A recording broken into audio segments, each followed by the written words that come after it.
서로 인사 나누겠습니다. 잘 되고 있습니다. 소망의 인사요. 네.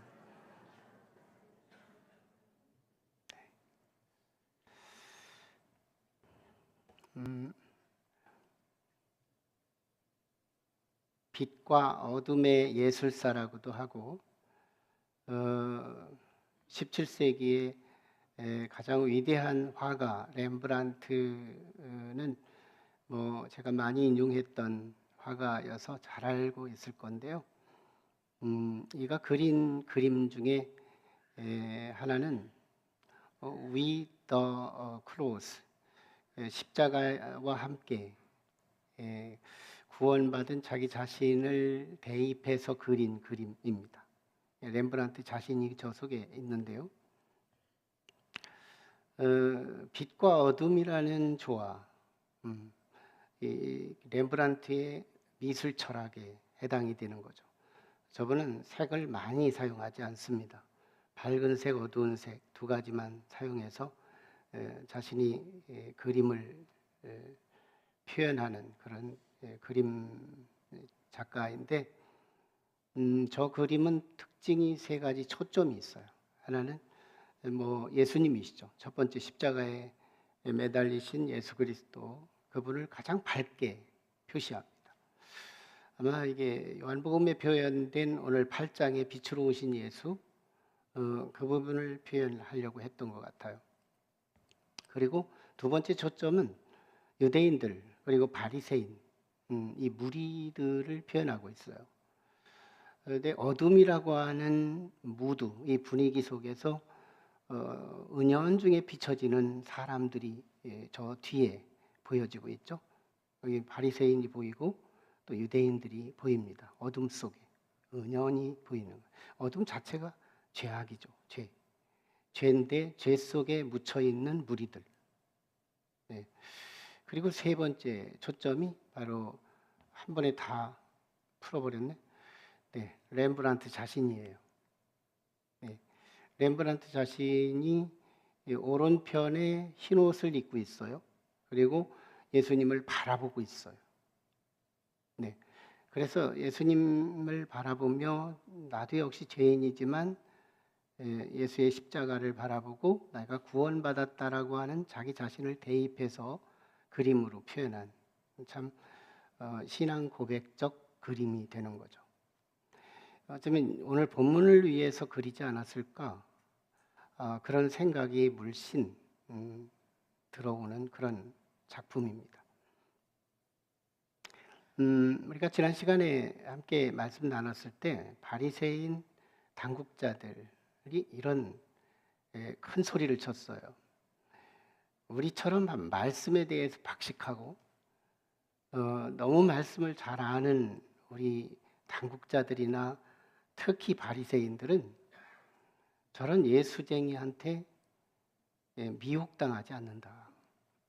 이렇게 큰 소리 치고 있을 때 그 중 한 사람, 니고데모라는 사람이 치고 나오며 항변합니다.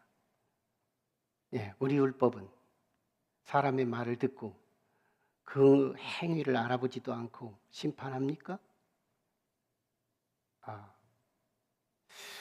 이 니고데모의 이 항변, 이 그 중 한 사람의 이 멘트는 대단한 가치가 있는 멘트였어요. 당대 예수님은 6개월 이후에 돌아가셔야 하는데 유대인 실세들은 오늘 당장 죽이고 싶어 해요. 하나님의 뜻은 6개월 이후에 돌아가셔야 되는데, 그렇다면 이 6개월 기간 동안에 이 갭을 누가 이 갭이 예수님의 생명을 연장시킬 수 있을까? 역시 니고데모가 역할을 했다는 겁니다. 저들의 어떤 살인 동기와 그 정당성의 근육을 뚝뚝 끊어내는 역할, 이게 니고데모가 한 거죠. 예수님이 6개월 동안 살아계시는 동안에 얼마나 많은 유대 땅에 복음을 증거하고, 예수님이 직접 하나님이 오셔서 복음을 증거했다고 할 적에 그 6개월은 굉장히 가치 있는 기간이었죠. 그리고 역시 니고데모의 역할은 대단한 헌신이었죠. 니고데모의 지위가 유대 사회의 탑이었다고 할 적에 누구보다 잃을 것이 많았던 사람이에요. 그렇다면 니고데모의 신앙은 죽으면 죽겠다. 모르드게 또는 에스더 그런 믿음의 아주 기라성 같은 사람들의 신앙의 레벨과 같은 신앙이라고 볼 수 있죠. 그래서 그 중에 한 사람의 믿음, 이것을 가지고 오늘 우리도 원웨이 신앙이 아니라 주님은 언제나 나한테 잘해 주셔야 하고 나는 그저 내가 있는 자리에 있기만 하면 주님은 알아서 다 모든 만능이 되는 그리스도, 이 신앙에서 서로 주고받을 수 있는 기브 앤 테이크가 살아있는 관계, 이걸 위해서 우리가 신앙의 도전을 받았습니다. 그리고 오늘 본문은 니고데모가 한 말이 어느 정도 먹힌 분위기에서 적용되는 그런 내용입니다. 니고데모가 우리 율법은 사람의 말을 듣고 그 행위 여부를 알아보지도 않고, 즉 증인도 없이 그렇게 심판하는 겁니까? 했다는 이 말이잖아요. 그러니까 이 율법사들이 증거가 우리가 좀 부족하구나, 이걸 생각했던 거예요.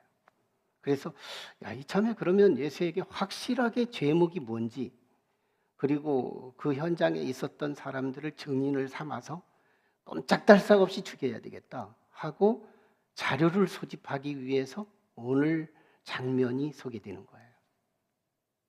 정말 유대인들이 모순이었던 거죠. 자, 오늘 이제 초막절이 끝났습니다. 제8일 축제 끝났고, 그래서 이제 산회가 돼요. 모든 유대인들이 자기 거처로 돌아갑니다. 그리고 예수님은 소위 감람산, 그러니까 예루살렘이 내려다 보이는 그 가까운 산이 있는데 이 감람산으로 올라가세요. 예루살렘에 가시면 언제나 이 감람산을 주거지로 삼고 거기서 주무시기도 하고 거기서 기도하기도 하고 하시는 그런 장소가 감람산, 이 올리브산이라고도 합니다. 여기로 갔다가 그 다음날 다시 성전에 오셔서 성전에 어딘가에 앉으셔서 유대인들을 이렇게 뺑둘러 앉혀놓고 아마 말씀을 가르쳤던 것 같아요. 이런 때 서기관과, 이번에는 서기관이 출연되죠. 설교하는 사람이에요. 성경을 필사하는 사람이에요. 그리고 바리새인, 이들이 가늠하다가 현장에 사잡힌 여자 하나를 데리고 성전 가운데 앉힙니다. 그리고 예수님에게 이렇게 말을 해요. 선생이요, 이 여자가 현장에서 가늠하다 잡혀서 우리가 잡아왔습니다. 모세는 이런 여자를 돌로 치라고 명하였는데 선생은 뭐라고 하시겠습니까? 이런 말씀이었죠. 실제 이 말씀은 이 서기관들과 바리새인들이 이 여자한테 관심이 있지 않아요. 오직 예수에게 관심이 있어요. 예수가 실수하기를 바라는 거예요. 이 여자를 심판하려고 관심 없어요. 이 여자를 심판시키는 모의 재판을 빙자해서 예수님의 실언, 예수님의 결정적인 실수를 트집 잡아서 예수님을 고발하고 그리고 처형하려고 하는데 관심을 두고 있습니다. 자, 이때 이 서기관과 바리새인들의 이 올무 시험, 모의 재판, 이거 예수님에게는 딜레마예요. 이쪽도 저쪽도 선택할 수 없는, 꼼짝달싹 할 수 없는 상황, 딜레마입니다. 만에 하나 이 사람을 죽여라, 돌로 쳐서 죽여라, 그러면 로마 법정에 고발할 의향입니다. 왜냐하면 로마의 황제만 사형권을 갖고 있는데 유대인은 속국이에요. 지배국이에요. 지배당하는 국입니다. 그래서 누구도 사람을 죽일 권한이 없어요. 그 높은 사내들인 공유에도 사형권이 없습니다. 그래서 로마 법정에 고발할 수 있는 근거, 죽이라고 했으니까. 네가 황제냐? 그리고 황제에게 저항하는 거냐? 이렇게 해서 고발을 올릴 참이거든. 또 이 여자를 살려라 한다면 이건 유대 법정에 고발할 수 있는 근거가 돼요. 유대인들은 모세의 율법을 절대 기준으로 삼고 있고, 모세는 이런 경우 돌로 쳐서 죽이라고 했는데 예수는 살리라고 했으니, 그러면 예수는 성경에 위반되는 사람이니 사내들인 법정에 세울 수밖에 없는 거예요. 이 예수님은 어떤 것도 선택할 수 없는, 너는 이번 꼼짝없이 걸려들었다, 도가내든 쥐다, 이런 분위기예요. 하지만 여러분, 예수님이 누구세요? 예수님이 누구실까요? 우리가 계속 요한복음을 통해서 예수님은 하나님이시죠. 사람이 어떤 특정한 프로젝트가 있으면 이 회사에서 저 회사로 파견을 가요. 그렇죠? 그런 것처럼 하나님께서 보이지 않는 하나님의 보좌에서 이 땅에 특별한 목적을 갖고 파견 오신 분이 예수님이거든요. 그래서 오신 하나님이에요. 예, 그분은 지혜로우신 것 같아요. 인간의 올무에 갇힐 수 없는 분, 하나님의 어리석음이 인간의 지혜보다 탁월하신 분, 그분이 어떻게 풀어가실까 한번 주목해 볼 필요가 있어요. 주님은 일단 침묵을 선택하십니다. 딱 침묵해요. 참 이게 얼마나 탁월한 모습인지요. 서둘러 말을 해야 기세를 장악한다고 현대인들은 말을 빠르게 선택해서 말을 내뱉는 것이 현대인들의 트렌드라면, 예수님에게 현대인들이 배워야 할 건, 지금은 침묵해야 할 때다, 이걸 배울 필요가 있는 거예요. 그리고 주님은 그 시간에 몸을 구부립니다. 그리고 뭔가를 쓰고 있는 거예요. 손에다, 이 바닥에다가. 사람들은요, 참 증명도 할 수 없는 주님이 바닥에다 무슨 글씨를 썼을까? 이걸 자꾸 추측하고, 이거 바리새인들이 죄를 썼을 거야, 유대인들의 죄를 썼을 거야, 누구 특정한 이름을 써가면서 죄를 썼을 거야, 이 가늠하다가 들킨 여자지만 남자 이름 썼을 거야, 뭐 별걸 예단해요. 이거 의미 없습니다. 왜냐하면 증명도 할 수 없어요. 의미 없어요. 그 내용에 대해 우리가 왈가왈부할 필요가 없어요. 지난 시간이나 이번 시간에 이 전체적인 감정 모드 자체가 다 들떠 있어요. 감정이 무너져 있어요. 감정이 뒤틀려 있어요. 살인 충동이에요. 죽이고 싶은 마음뿐이에요. 막 격해 있어요. 이 감정의 이 파편들이 서 있어요. 툭하면 이제는 그냥 안 놔두겠다는 거예요. 이 정도로 예리한 감정들. 주께서 아마 2번 오늘 본문에서 이렇게 구부려 가지고 바닥에 글을 쓰시는 이 장면은, 이 흥분된 감정에 이 여자 죽여라 살려라 판정할 수 없다. 지난 시간에 나눴던 말씀, 우리가 화나면 부부 싸움 하다가 어떤 것도 선택하지 말라, 어떤 것도 결정하지 말라. 누군가의 이웃과 트러블이 있거든 아무것도 결정하지 말라. 가장 기분이 안전할 때, 가장 평안할 때, 새벽에 자고 일어나서 새벽 기도 때, 이런 때 결정하는 게 성경적인 인물이잖아요. 주님이 벌써 쫙 가라앉아요. 그래서 누가 조급해지느냐?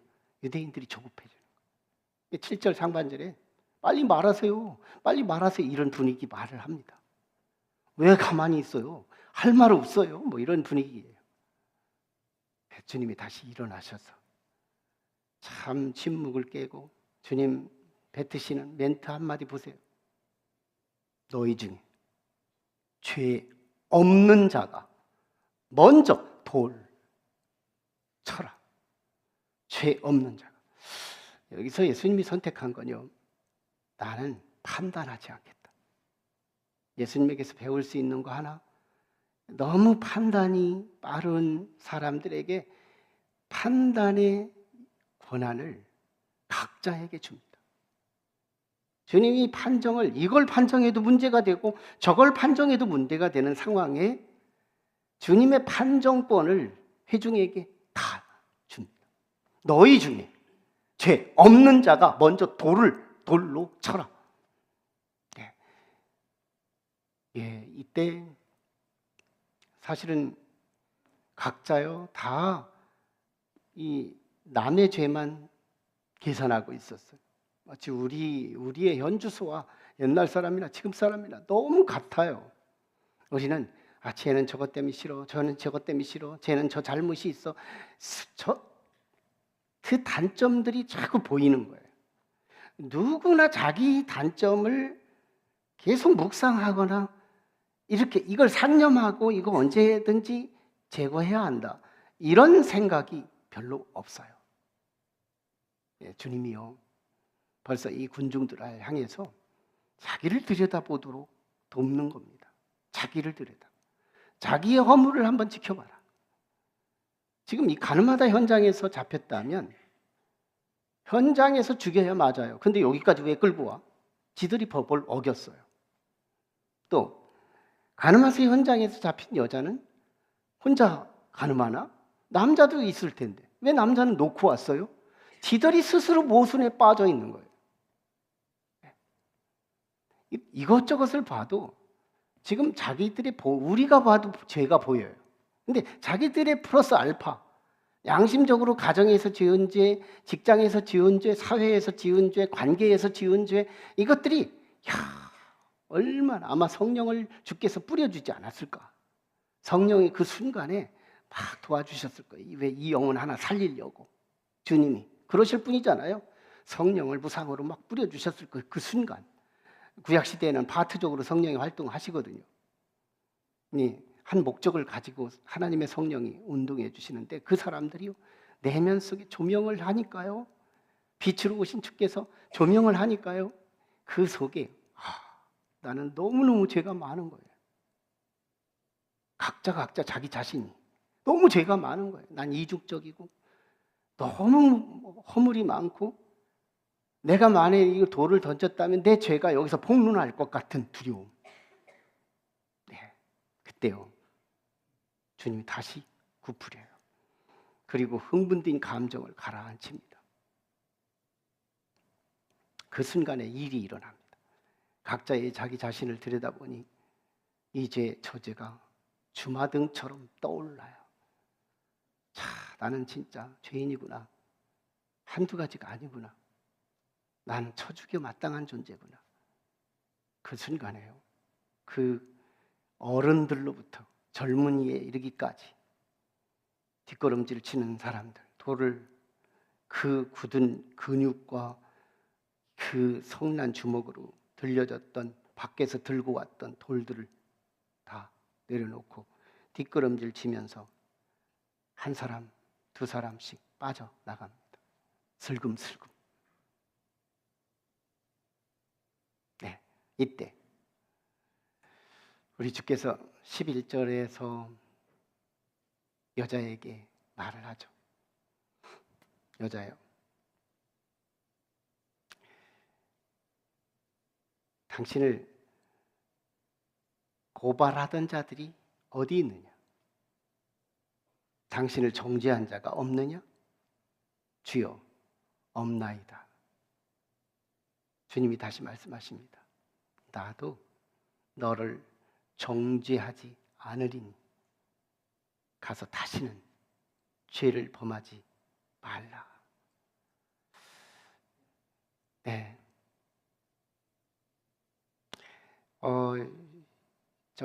여기서 참 우리는 빛으로 오신 예수님 앞에 선 두 부류를 다시 묵상해 볼 필요가 있어요.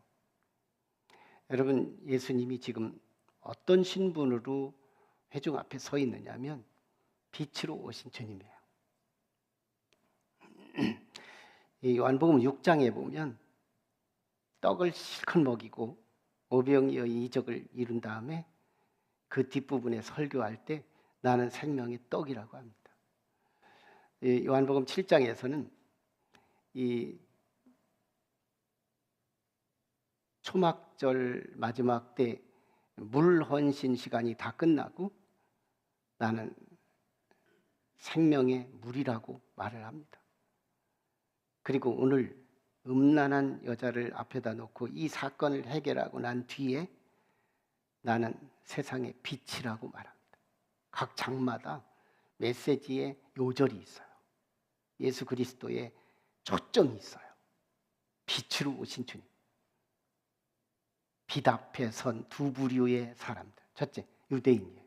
바리새인과 유대인들. 이들은 진짜 참 모순투성이었습니다. 빛 앞에서, 주님의 빛 앞에서 저들에게 비춰지니까 저들의 죄가 각자가 다 보이기 시작하는 거예요. 그러면서 이제 이 여자만 창피한 여자인 줄 알았더니 정작 창피한 사람은 내가 되는 거예요. 그래서 이 부끄러운 현장에 저들은 뒤로 빠져가요. 죄는 이 여자도 마찬가지였어요. 이 여자도 참 어둠에 속한 자였죠. 아마 이 여자가 오늘 성전에 끌려와서 만장 앞에 창피하고 죽을 뻔하다가 살아난 이 사건을 알았더라면 저는 범죄하지 않았을 거예요. 근데 지금 이 여자는 어둠에 속한 자였기에 한치 앞을 보지 못하고 범죄를 저지른 거예요. 우리가 죄를 짓는 거 보면 안 보여서 죄를 짓는 거예요. 바리새인들이 예수님의 허물을 캐려고 지금 죄를 찾으려고 이 사건을 발휘했지만 실제는 자기 죄가 발견되고 말아요. 어두운 자에 속한 자예요. 죄는 어둠의 일이에요. 앞을 못 보는 거예요. 지금 우리가 죄를 짓고 있다면 어둠에 속한 겁니다. 언젠가 드러날 거예요. 만장 앞에 드러날 거예요. 천사 앞에 드러날 거예요. 먼저 천국에 간 사람들 앞에 드러날 거고 나중에 갈 자들에게 다 드러날 거예요. 우리의 죄는 만천하에 드러나게 되어 있어요. 왜? 우리는 빛 앞에 한 번은 서야 되니까. 프레시 앞에 서야 되니까.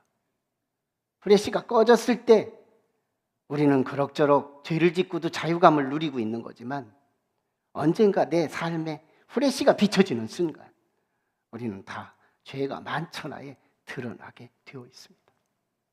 여러분, 이 두 부류가요 똑같이 죄악 가운데 있었지만 빛 앞에 서자 두 종류로 쫙 나뉘어집니다. 유대인, 서기관, 바리새인 이들은 그 빛이 싫어서 그 오름이 부담이 돼서 그 참이 부담이 되어서 죄악이, 어둠이, 인간의 어두운 면들이 부담이 되어서 진리 앞에 머물고 싶지 않아서 슬금슬금 뒤로 아무도 모르는 사이에 슬금슬금 주님의 빛으로부터 빠져나간다는 거예요. 그러나 이 여인을 보세요. 주님의 빛 앞에서 이 여자는요 회개한 기사를 다루지 않아요. 과거의 음란을 청산하고 새롭게 살았다는 말을 하지 않습니다. 자, 사도 요한은 툭하면 부연하고 툭하면 사도 요한이 풋노트를 다루면서 우리가 궁금한 부분을 다 세세히 적어주는 것이 요한복음 기록의 특징이에요. 그런데 오늘 본문에서요 사도 요한도 침묵합니다. 이 여자가 회개했다, 이 여자가 죄를 짓지 않았다, 이런 얘기를 다루지 않아요. 왜 그럴까요? 문학이라고 하는 장르에서 가장 심플하고 가장 베스트셀러가 되고 가장 멋진 장르는 한 말 또 하는 게 아니래요. 너무 자명한, 너무 확실한 내용은 침묵하는 거예요. 너무 확실한 건 그걸 굳이 말할 필요가 없다는 거예요. 사도 요한은 이걸 알고 있는 거예요. 하나님도 이걸 알고 있는 거예요. 이 여자는 새로운 삶을 시작한 거예요. 렘브란트가요, 십자가 옆에서 바라보고 있는데 자기는 흰 옷 입고 있어요. 어둠 속에 묻혀 있기는 해요. 그런데 자기가 구원받았다는 그림 한 장을 그려내잖아요. 이게 뭐예요? 나는 예수 믿는 사람이라는 거예요. 이 여자는요, 회개했다고 하지 않아도 회개한 거예요. 이 여자는요, 어둠에 속한 자였지만 오늘부터 빛에 속한 자가 된 거예요. 빛을 바라보고 있는 거예요. 신앙이 뭔지 알아요? 나는 여전히 몸이 어두움에 있지만, 나는 내 몸이 여전히 진흙탕 속에 있지만, 그러나 내 손 하나는 뻗치고 있는 거, 내 눈 하나는 저쪽을 바라보고 있는 거, 모세가 든 장대 끝에 구리뱀을 바라보고 있는 거, 이게 믿음이잖아요. 믿음은 어떤 공로가 아니잖아요. 믿음은 무언가를 해야 하는 것이 아니잖아요. 믿음의 가장 본질은 주님을 보는 거예요. 주님께 속한 거예요. 주님을 빛을 바라보고 있는 거예요. 이는 이미 새로운 존재가 된 거예요. 이걸 누가 말해요? 말하면 잔소리지. 이 여인은요, 거듭난 거예요. 새로운 삶을 산 거예요. 왜 그랬을까요? 무슨 멘트 때문에 그랬을까요? 예수님의 무조건 용서 선포입니다. 용서의 확신, 이게 복음이에요. 이 용서의 가치가 어느 정도일까요? 여러분, 영국에 웰링턴 제독이라는 분이 있는데 한 병사와 얽힌 이야기가 있어요. 이 제독이 다른 병사들 때문에는 걱정이 없는데 이 한 병사는 너무 속썩이는 거예요. 부하 직원이 문제가 되면 상관의 점수가 깎이는 게 오늘에도 참 민감하게 직장에서 적용되는 거잖아요. 직장 상관들이 부하가 잘못해서 감점이 오는 거잖아요. 근데 이 아이가 너무 문제가 되는 거예요. 그래서 이 아이에게 데려다가 구슬러 보기도 하고 교훈하기도 하고 가르쳐 보기도 하고 채찍도 가해보고 감옥에도 막 구류시켜 보기도 하고 별짓 다 해도 고쳐지지가 않아요. 그래서 마지막에 이 아이를 데려놓고 사형을 선고합니다. 그리고 사형의 현장에서 최후 진술을 이렇게 합니다. 형제요, 나는 너에게 충분한 기회를 줬다. 너에게 권면도 해봤고, 너에게 채찍도 가해봤고, 너에게 감옥에도 가져봤고, 백방으로 내가 할 수 있는 일을 다 해봤지만 너는 구제 불능이다. 그래서 내가 할 수 있는 한 가지가 있으니 너를 오늘 처형하기로 작정했다. 사형을 언도합니다. 이 분위기는 고유해졌어요. 한 사람이 죽어가는 이 마당에 여기에 시끌벅적할 수가 없죠. 고요해지는 순간 이 병사의 한 친구가 용기를 다해 니고데모처럼 제독에게 말합니다. 제독님께서는 딱 한 가지를 하지 않으셨습니다. 그게 뭐냐? 이 제독은 깜짝 놀라서 반문하며 묻습니다. 그게 뭐냐? 저 병사를 향해서 무조건 용서를 하지 못했습니다. 한번 해보십시오. 무조건 용서. 이때요, 이 제독이 감동을 받아요. 옳다. 네 말이 옳다. 난 너를 무조건 용서하리라. 하고 그 이후에 실제로 있었던 실화잖아요. 이 아이가 바뀌었다는 거예요. 이 용서의 가치가요, 그냥 우리가 살다가 대화하다가 너 용서할게 이런 용서가 아니에요. 이 병사가요, 어떤 용서인지 알아요? 용서의 의미와 용서의 가치는 조금 있으면 사살되어야 할 죽음 앞에 놓인 자로부터의 용서예요. 조금 있으면 지옥 갈 사람이 받은 용서예요. 조금 있으면 처형되어야 할 사람이 받은 용서예요. 이 용서의 가치가 그냥 말품이 아니라는 말이에요. 이 용서가 우리에게 믿음의 정도에 따라서 신비에 새겨진 사람, 이 사람이 리스타트, 다시 시작할 수 있습니다. 그리스도 안에서 새로운 존재가 될 수 있대요. 새로 변화될 수 있대요. 빛의 삶을 살아갈 수 있대요. 우리가 새로운 존재로 새롭게 시작될 수 있는 사람이 누구냐? 내가 꼼짝없이 지옥 갈 사람인데, 꼼짝없이 오늘 죽어야 할 사람인데 내가 용서받은 거예요. 이 용서요. 여러분, 오늘 본문은요, 놀랍게도 죄를 짓고도 사는 길을 제시하고 있어요. 죄를 짓고도 사는 길을 제시합니다. 우리가 이런 사람이에요. 우리는 예수 믿을 때 회개하지만 예수 믿고 난 이후에도 죄로부터 자유할 신분이 못 돼요. 우리의 연약함이 그래요. 죄의 세력이 그래요. 우리는 어쩌지 못하는 연약함이 있어요. 정말 우리는 그렇게 어둠에 속한 자예요. 그런데 이 모든 걸 말끔하게 청소하고 새로운 존재로서 아무 흠도 없이 되어야 천국 간다? 노, 아닙니다. 예수님이 누군지 아시나요? 예수님은 죄보다 더 크신 분이에요. 더 크신 분이에요. 예수님은 빛 자체이세요. 그분에게서 뻔히 알고 있는 그분은 어떤 분이냐? 우리가 회개하기도 전에 이미 죄를 준비하고 계신 분이에요. 우리는 이미 죄를 짓지도 않았을 때 죄를 용서할 준비를 하고 계신 분이에요. 탕자의 아버지를 보세요. 탕자의 아버지는 탕자가 나가는 날부터 이미 용서를 준비하고 있었어요. 그가 언제 돌아오든지 그가 용서할 준비가 다 되어 있어요. 우리 예수님이 그런 분이에요. 죄가 아무리 커도 예수님보다 더 클 수는 없다 이 말이에요. 로마서 8장을 요약합니다. 로마서 8장은 이렇게 요약하고 있습니다. 하나님께서 나를 위하신다면 누가 나를 대적하겠느냐? 하나님께서 나를 사랑하신다면 누가 나를 미워하겠느냐? 아무도 미워해도 소용없다. 기름종이에 물 붓는 것이다. 하나님께서 나를 의롭다고 하신다면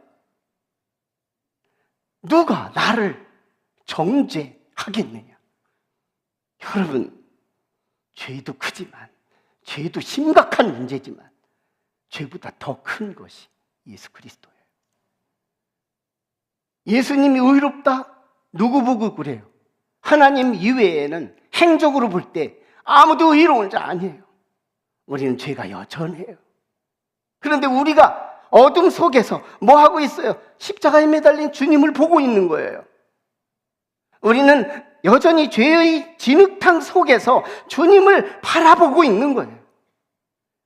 그러므로 우리는 죄가 있음에도, 죄를 짓고 있는데도 우리가 오늘 죽는다면, 예수를 바라보는 이 시선을 끊지만 않는다면, 예수님의 빛 앞에 서는 것을 포기하지 않고 뒤로 슬금슬금 물러나지만 않는다면, 주님에게서 떠나지만 않는다면 주님은 일만하게 죄악도 다 삭제하시고 그 죄값을 완불하시고 우리를 영원한 천국까지 인도하실 줄로 믿습니다.